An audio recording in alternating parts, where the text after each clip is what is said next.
On today's Prophecy in the News, we're going to go back to John's Gospel, chapter 8, and continue where we left off last time. If you recall, in our last program, Jesus forgives a woman who had been caught in the very act of adultery. And of course, all of the spiritual ramifications, theological and prophetic ramifications we discussed last week. On today's program, we begin with verse 12. Now, we don't know if this is the same day. It's possible that it is the next day. Gary Stearman is here to discuss with me Jesus who said, "I am the light of the world." And as we noted on our last broadcast, J.R., when Jesus was confronted by the Pharisees with a woman taken in adultery, he dealt with her in grace, not through law, but by grace.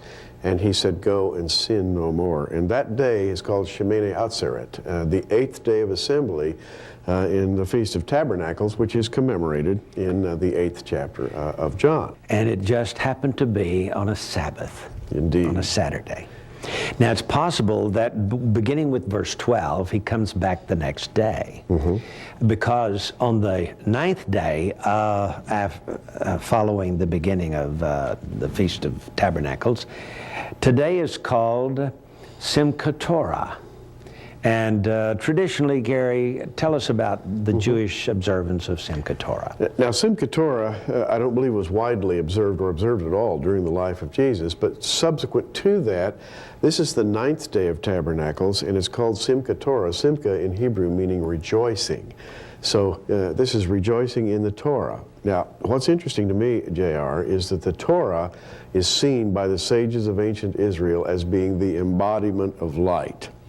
That is, there is nothing brighter in the universe than the 5 books of Moses. This is the way the Jewish sages teach about the Torah.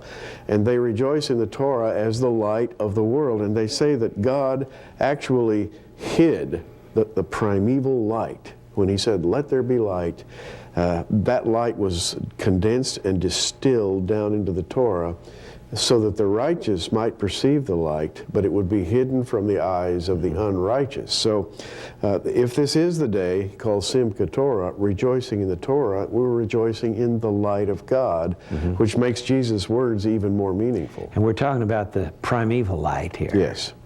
According to the Jewish sages, God hid the primeval light after 3 days. On the 4th day, he created the sun. 4th day of creation, he created the sun, withdrew the primeval light. And the rabbi said, what happened to the primeval light? Well, their answer was, he hid it in the Torah. Right. So when Jesus says, "I'm the light of the world," he's referring to the Torah. Now, every year, following the 7 days of the Feast of Tabernacles, the 8th day is called Shemini Atzeret, but the next day, the 9th day, is called Simchat Torah. This is when they conclude the reading of the Torah, and they begin again with the reading of Genesis, and you see, they read the Torah every year. Right. And so they have the Torah readings throughout the year, and that happens to be the day when they start it all over again. Now, this idea about the primeval light was already an old idea by the time Jesus came along. That is to say, it's embodied in the Mishnahs, in the Talmud. These Pharisees, J.R., would have known that the Torah was the light of the world. And when someone comes along and confronts them and says, "I am the light of the world," they're going to be offended by that. Because no, you're making yourself equal with the Torah. You can't do that. Now, John in his gospel is talking about Jesus being the light of the world. And he begins in chapter 1. He doesn't wait till we get to chapter 8. He says, "All things were made by him." This is chapter 1, verse 3 and following. "Without him was not anything made that was made. In him was life, and this life was the light of men. The light shineth in darkness, and the darkness comprehended it not."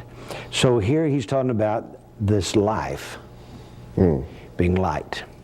Now, Gary, the primeval light has to be a life source. Absolutely. And what is amazing to me is that we live in a day of science and technology. And I want to read to you something that came about in 1964. A Nobel Prize was given to the inventor of a machine called the superconducting quantum interference device, or SQUID for short. SQUID is the acronym for that. And it was used to shield the interference of the Earth's electromagnetic fields and thus make it possible to measure the weak electromagnetic fields of living cells.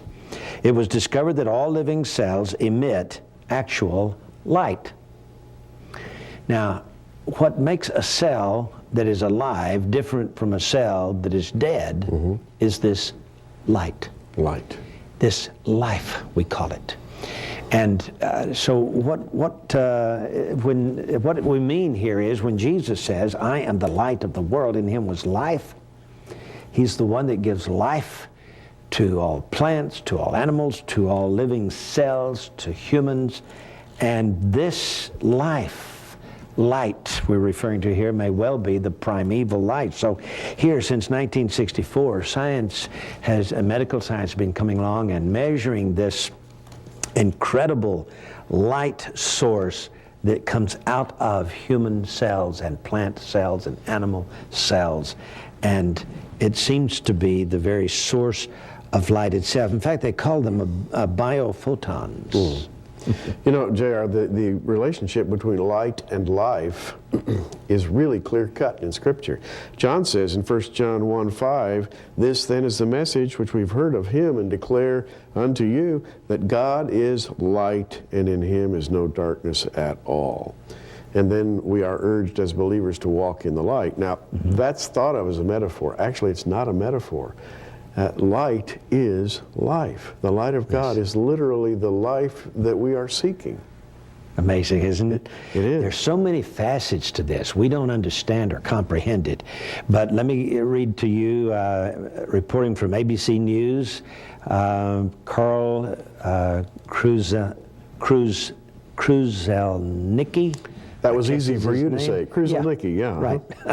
He says, quote, in the 1980s, Japanese companies began to make super-sensitive detectors that could pick up really weak light signals. In fact, to kickstart a bio-optics industry, in 1986, the Japanese government threw billions of yen into a 5-year biophoton research program. Soon, dozens of scientists all across Japan started finding these weak bursts of light being emitted from living things as varied as insects and fruit. They found that injured plant seedlings that had been cut pumped out masses of photons as they were cut. And so Masaki Kobayashi, a physicist at the Tohoku Institute of Technology in Sendai, Japan. Boy, I'm glad I got through that all right. Wow. With my Texas I'm not going to ask you to accent. do that again. Please, thank you. Discovered the cancer cells pumped out photons at the rate of 1,400 photons per square centimeter per minute, about 35 times higher than non-cancer cells. This could lead to a new diagnostic test for some cancers. But a biophysicist, Güter Albrecht Buehler, from the Northwestern University Medical School in Chicago, thinks that these bunches of photons of light are much more than just a cry of distress. He thinks that while they could be a scream of pain, they could also be a method that cells use to talk to each other. Now, if it's a scream of pain, Gary, this light has feelings. Or intelligence of some sort. Intelligence, yes. Yeah. And it goes on to say they could be a method that cells use to talk to each other. After all, we still don't know how cells in a growing embryo talk to each other to work out where they go and what they should do. Back in the 1980s, another fella, Fritz Albert Popp, who was then lecturing at the University of Marburg in Germany, did an interesting experiment with cells and light. When he separated some cells with an opaque barrier, the cells merrily and randomly squirted out photons of light, but when he removed the opaque barrier, the cells started to squirt out their photons in time with each other. In fact, the cells became organized to give off photons in time with each other. This very fact suggests the possibility that light may have certain intelligence. Who knows? Light may have memory, experience, and personality, or in other words, light is alive. Is alive. You know, JR, I can't help thinking about the words of John in Revelation 1, verses 14 and 15, when he saw the risen Christ, his head and his hairs were white like wool, white as snow. His eyes were as a flame of fire, his feet like unto fine brass, as if they burned in a furnace, and his voice the sound of many waters. This is the living light. John actually got a chance to see what it looks like when it was uncovered. The light of, and Jesus really is the light of the world. And you know, this may be the same thing he saw on the Mount of Transfiguration when Jesus was there with Peter, James, and John. Right. Now, Karl Kruszelnicki also told that photon detectors are still primitive, that they can only pick up about 20% of photons generated. He said, once we develop detectors that are cheap enough to be affordable, efficient enough to pick up 80% of the photons, maybe we could see real medical uses for this light of life. He calls it light of life. Whoa. Well, the possibilities here are ominous, and we'll get to it when we come back in just a moment. So this fellow named Karl, whose last name I shall dispense with, noted that photon detectors are primitive, and says once we develop detectors that are cheap enough to be affordable, efficient enough to pick up 80% of the photons or more, maybe we could see real medical uses for this light of life. Now here's what they did. They put this opaque barrier between these cells, and they began to emit lights randomly. When he took away the barrier, they began to pulse together. Now, you know, Gary, let's put a theological bent on this. When sin came in, that created a barrier between us and God, and so we are disconnected. We are randomly. The soul of man is soulish but not spiritual. And our spirit has to be regenerated in order to connect everything back together with heaven again. And you know, J.R., when we talk about light in this way, we remember the words of the theologians who have always said that Adam was once totally connected with God. That is, he had a spiritual bond with God so that he had total fellowship, and when he sinned, that connection was broken, meaning the opaque barrier you referred to a minute ago inserted itself between God and man, and so the light of life, capital letters, which Jesus called himself, and the light of life could no longer get through that rhythmic conversation going back and forth between God and man was broken. And suddenly he who was clothed in light, the light was gone. Yes. And he found himself looking for something with which to clothe himself. Now Jesus spoke to the Pharisees, John 8:12, and he said, I'm the light of the world. He that followeth me shall not walk in darkness, but shall have the light of life. J.R., you know, when secular scientists begin to pick up biblical terms, we must be living right at the last of the last days. It's close. And now we're getting back to Daniel 12 again. Knowledge shall be increased, and we're talking about knowledge on an exponential curve here, right? Just an explosion of knowledge. As men comes close to the gate of paradise. Yes. You know, it was Josephus 2,000 years ago, the Jewish historian, who said in the last days, men will discover the gate to paradise. And that could be through scientific discovery.